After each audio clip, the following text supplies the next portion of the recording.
Hello दोस्तों, स्वागत है आपका अपने YouTube चैनल इम्प्रेसिव लर्निंग में। जैसे कि हम देहरादून जिले के अंतर्गत लास्ट लेक्चर में हमने जाना देहरादून के प्रमुख पर्यटन स्थलों के बारे में, जिसमें मैंने आपको देहरादून जिले के नगर के आसपास और साथ ही वहाँ जो जनजातीय क्षेत्र जौनसार बाबर का क्षेत्र है उसके पर्यटन स्थलों के बारे में जाना था। आज की इस वीडियो में हम बात करेंगे मसूरी और ऋषिकेश में प्रमुख पर्यटन एवं धार्मिक स्थलों के बारे में, जो पर्यटन की दृष्टि से काफ़ी महत्वपूर्ण है और जिनकी धार्मिक दृष्टि से भी काफ़ी महत्वपूर्ण है। तो चलिए जानते हैं पर्वतों की रानी मसूरी के बारे में। पर्वतों की रानी या पहाड़ों की रानी मसूरी देहरादून से 35 किलोमीटर उत्तर की ओर स्थित है। लगभग इस जगह पे मसूरी स्थित है और ये उत्तर और पूरब में हिमालय पर्वत श्रृंखला से घिरी हुई है। ठीक है, तो पॉइंट वाइज मैं आपको यहाँ पर बताते हुए चलता हूँ। देहरादून से 35 किलोमीटर उत्तर की ओर और उत्तर पूरब में नीली पेन आपको दिख नहीं रही होगी, हिमालय पर्वत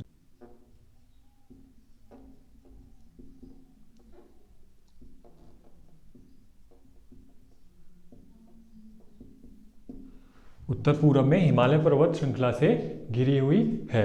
एक प्राकृतिक सौंदर्य है। इसी के साथ मसूरी की ऊंचाई की अगर मैं बात करूं ज्योग्राफी की दृष्टि से, तो इसकी जो ऊंचाई है 2005 मीटर 2005 मीटर की ऊंचाई पर स्थित है। 65 वर्ग किलोमीटर क्षेत्र पर फैली हुई है।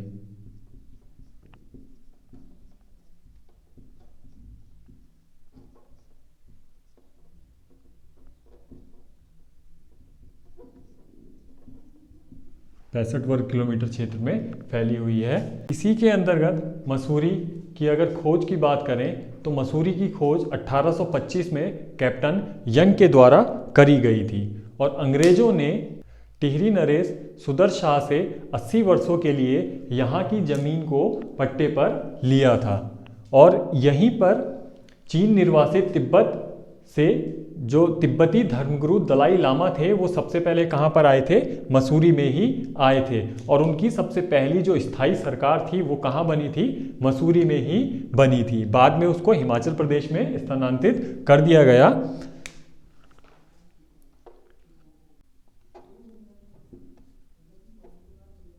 मसूरी की खोज कैप्टन यंग द्वारा 1825 में करी गई। इसी के बाद अंग्रेजों ने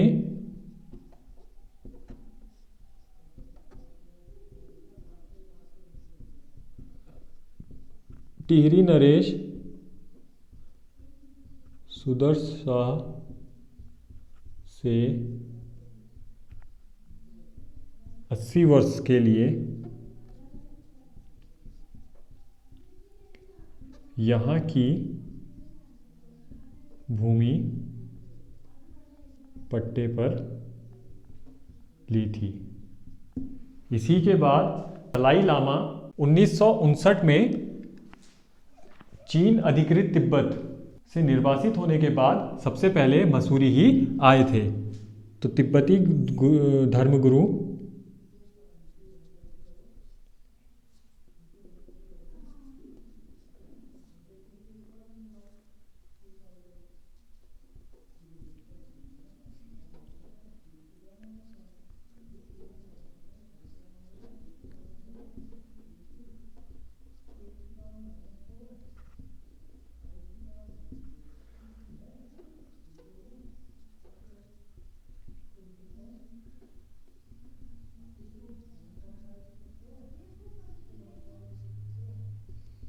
मसूरी ही आए थे।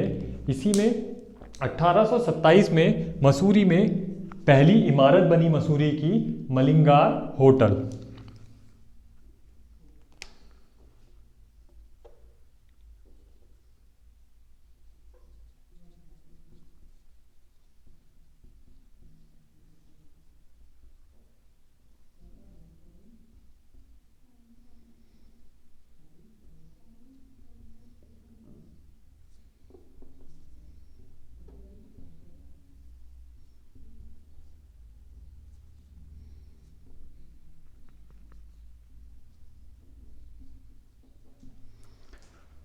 और 1832 में सर्वेक्षण कार्यालय भी यहाँ पर स्थापित किया गया।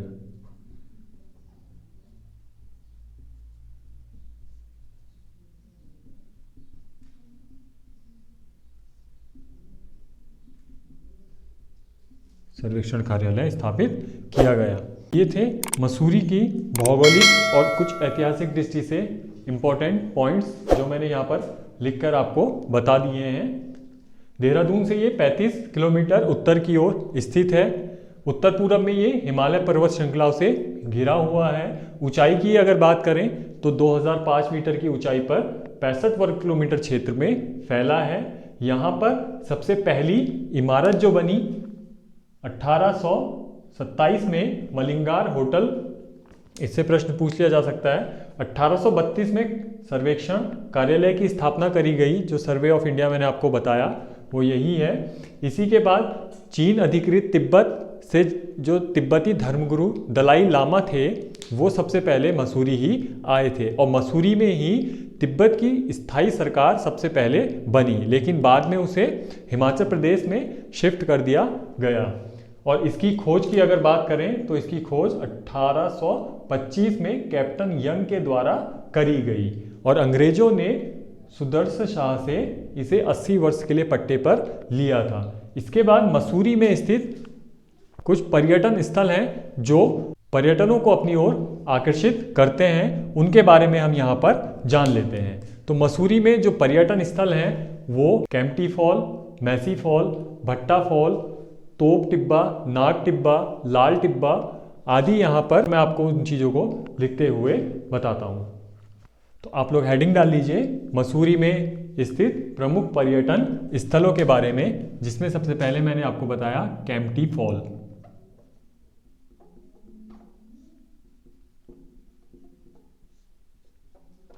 केम्प्टी फॉल मसूरी से 5 किलोमीटर दूर स्थित है।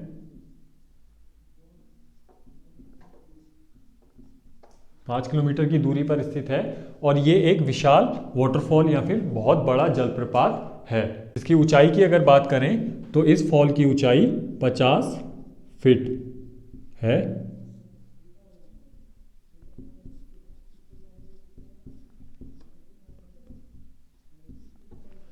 बहुत बड़ा वाटरफॉल है। केम्प्टी फॉल के बाद मैसी फॉल। मैसी फॉल ये पैदल मार्ग पर स्थित है मसूरी से थोड़ा दूर, और एक ये शांत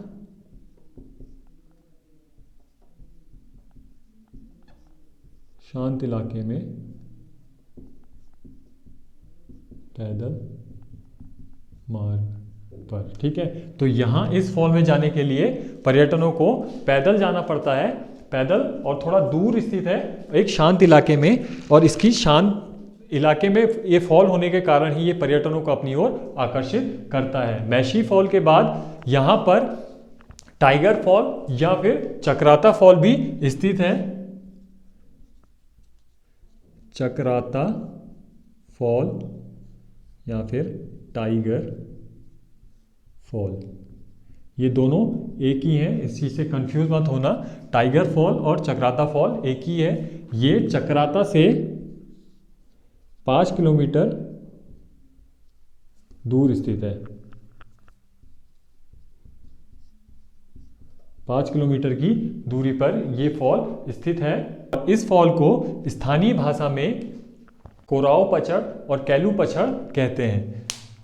तो आप इस चीज़ को नोट करते हुए चलिएगा। ये मैंने पढ़ा था कि इसका जो स्थानीय लोकल नाम है, स्थानीय भाषा में इसको कोराओ पचड़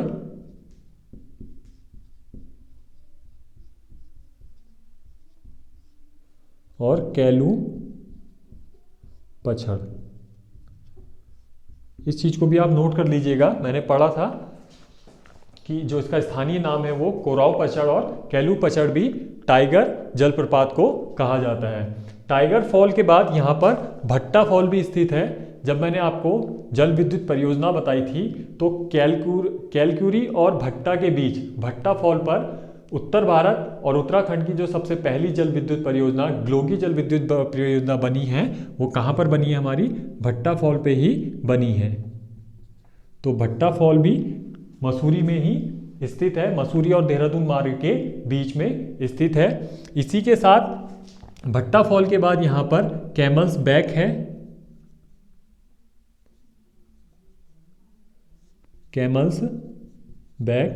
कैमल्स बैक एक तरीके से यहाँ जो पहाड़ियाँ हैं वो कैमल्स की बैक की तरह दिखती हैं, जो पर्यटनों के लिए काफ़ी आकर्षित करती है, पर्यटनों को अपनी ओर आकर्षित करती है। कैमल्स बैक के बाद यहाँ पर नाग टिब्बा, इसी के आगे मैं लिख देता हूँ नाग टिब्बा और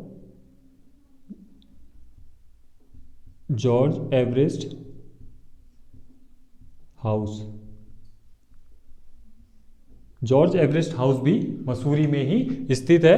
जॉर्ज एवरेस्ट, जिसके बारे में मैंने आपको बताया था कि इन्होंने 1852 में एवरेस्ट की चोटी का प्रेक्षण कर उसकी ऊंचाई की घोषणा की थी।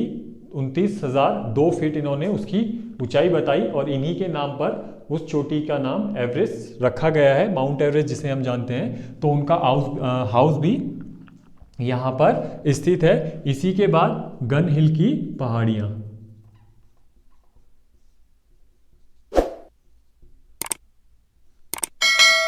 गन हिल की पहाड़ियाँ या फिर इसे तोप टिब्बा भी कहते हैं।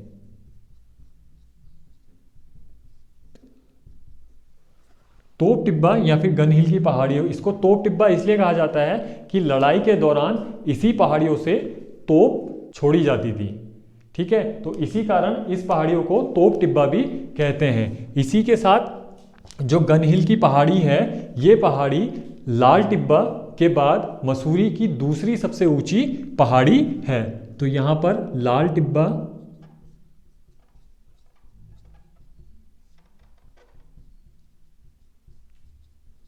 ये सब पहाड़ियों के नाम हैं। इसमें सबसे ऊंची जो है हमारी लाल टिब्बा, इसकी ऊंचाई की अगर मैं बात करूं तो इसकी ऊंचाई 2275 मीटर है। तो इसकी ऊंचाई 2275 मीटर। और इसी में जो गन हिल की पहाड़ी है, इसकी ऊंचाई की अगर बात करें तो 2122 मीटर इसकी ऊंचाई है। तो लाल टिब्बा के बाद मसूरी की जो दूसरी सबसे ऊंची चोटी है, दूसरी सबसे ऊंची पहाड़ी है, वो है गन हिल की पहाड़ी। इस चीज़ को आप याद करते हुए चलिएगा, एग्जाम के पॉइंट ऑफ व्यू से ये इंपॉर्टेंट है। इसी के साथ मसूरी में धनौल्टी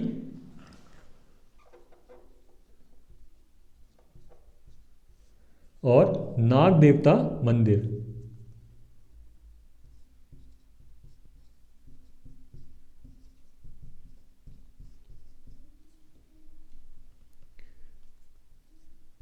जो पर्यटनों के लिए काफ़ी लोकप्रिय घूमने की जगह है। तो धनौल्टी और नाग देवता का मंदिर भी यहाँ पर।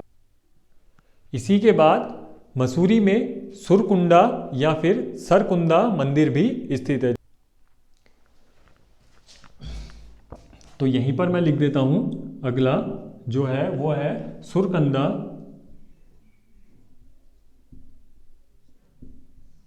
या फिर सुरकुंडा मंदिर। सुरकंदा या सुरकुंडा मंदिर जो मसूरी से 3030 मीटर ऊंचाई पर ऊपर स्थित है। ठीक है, मसूरी से। इसी के बाद मसूरी में ज्वालाजी मंदिर स्थित है।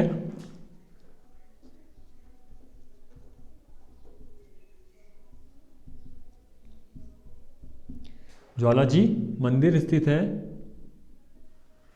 और तिब्बती स्तूप, ऑब्जर्वेटरी, हैप्पी वैली और बनोग हिल भी यहाँ पर स्थित हैं। इसी के साथ यहाँ मसूरी में कुलड़ी बाजार काफ़ी प्रसिद्ध है। कुलड़ी और लंडोरी बाजार काफ़ी प्रसिद्ध है।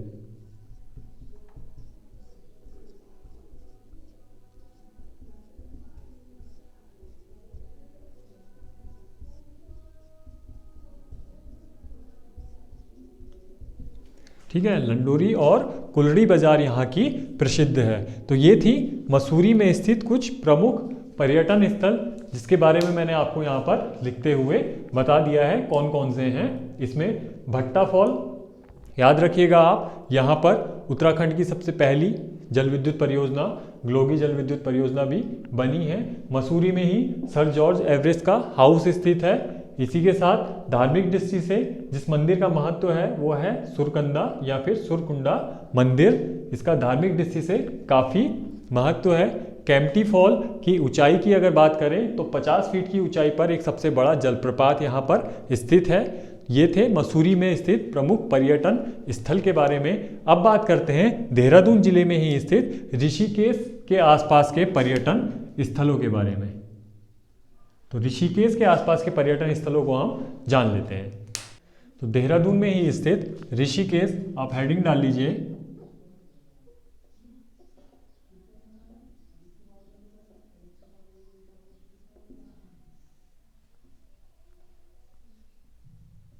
उपनगर,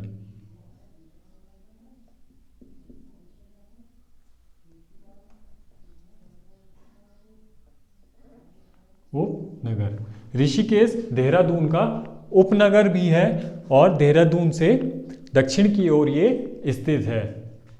ऋषिकेश नगर जो बसा हुआ है वो गंगा नदी और चंद्रभागा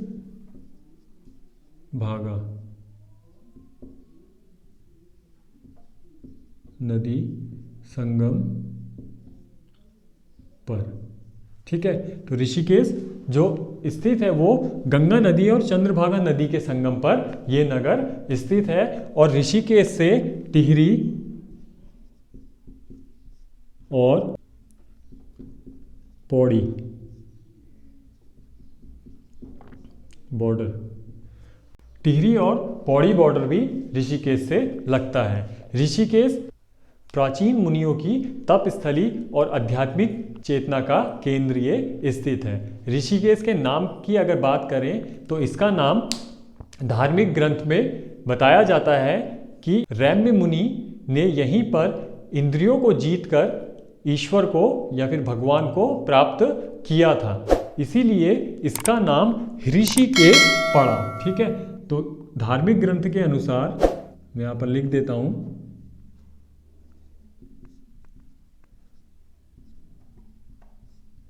रैम्य मुनि ने इंद्रियों को जीतकर ईश्वर को प्राप्त किया था, इसीलिए इसका नाम क्या पड़ा, ऋषिकेश। ऋषिकेश इसका नाम पड़ा जिसमें ह आता था। इसके उच्चारण में काफ़ी अटपटा सा लगता था, इसीलिए इसको बदलकर क्या कर दिया गया, ऋषिकेश कर दिया गया। ठीक है, तो धार्मिक ग्रंथ के अनुसार रैम्य मुनि के द्वारा यहाँ पर इंद्रियों को जीतकर उन्होंने ईश्वर की प्राप्ति करी, इसीलिए इसका नाम ऋषिकेश पड़ा। और बाद में इसके अटपटे होने के कारण इसका नाम ऋषिकेश से ऋषिकेश कर दिया गया। इसके बाद ऋषिकेश जो उपनगर है, यहाँ पर भी धार्मिक स्थल और पर्यटन के लिए प्रमुख स्थल बने हुए हैं, जो जैसे कि आप जानते हैं लक्ष्मण झूला, जो एक झूला पुल के नाम से जाना जाता है। गंगा नदी के ऊपर 140 मीटर ये पुल स्थापित किया गया है, तो वो कहाँ पर स्थित है, हमारा ऋषिकेश में ही स्थित है। तो यहाँ पर मैं लिख देता हूँ लक्ष्मण झूला,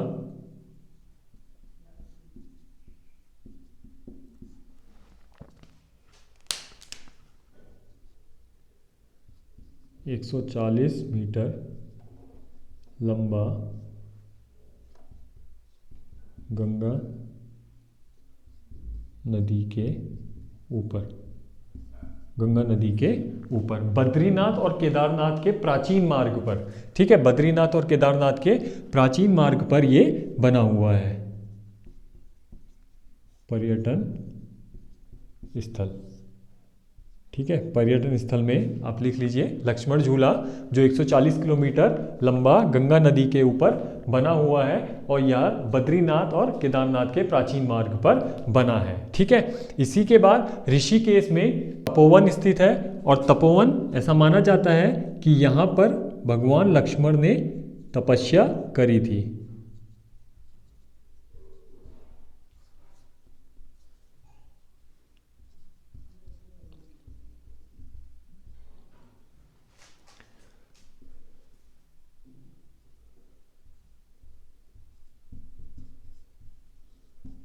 लक्ष्मण ने तपस्या करी थी। इसी के साथ ऋषिकेश में त्रिवेणी घाट है।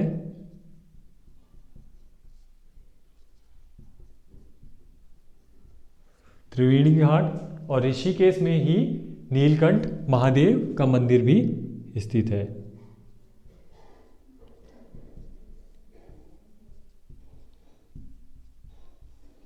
नीलकंठ महादेव में शंभु और निशंभु पर्वत यहाँ पर स्थित है। इस मंदिर के बारे में आप ये चीज़ जान लीजिए कि शंभु और निशंभु पर्वत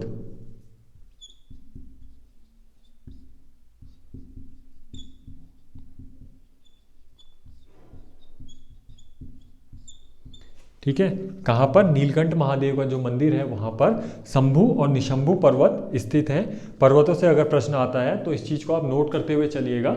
ठीक है, तो परीक्षा के उससे आपको आपका आंसर पता होगा। इसी के बाद ऋषिकेश में ही जो अन्य पर्यटन स्थल या फिर मंदिर स्थित है वो है भरत मंदिर।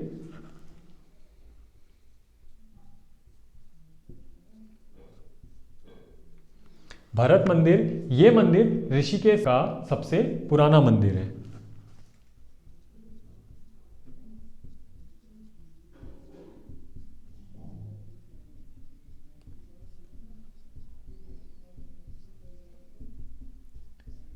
ऋषिकेश का सबसे पुराना मंदिर है। जो चीज़ इंपॉर्टेंट है मैं उन्हीं चीज़ों को यहाँ पर लेते हुए चल रहा हूँ जिनसे प्रश्न बन सकते हैं। तो सबसे पुराना मंदिर कौन सा है ऋषिकेश का?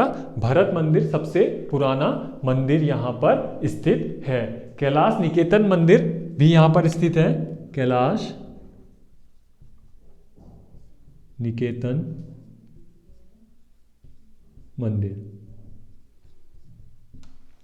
और इसके बाद ऋषिकेश में आध्यात्मिक केंद्र का स्थान भी है, शिवानंद आश्रम कहते हैं। शिवानंद आश्रम, ठीक है। शिवानंद आश्रम, इसकी स्थापना जो करी थी वो महर्षि शिवानंद के द्वारा करी गई थी और ये आध्यात्मिक केंद्र है।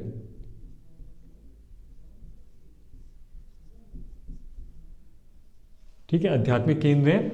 बाहर के लोग भी यहाँ पर आके आध्यात्मिकता का ज्ञान प्राप्त करते हैं। इसी के बाद शिवानंद आश्रम के बाद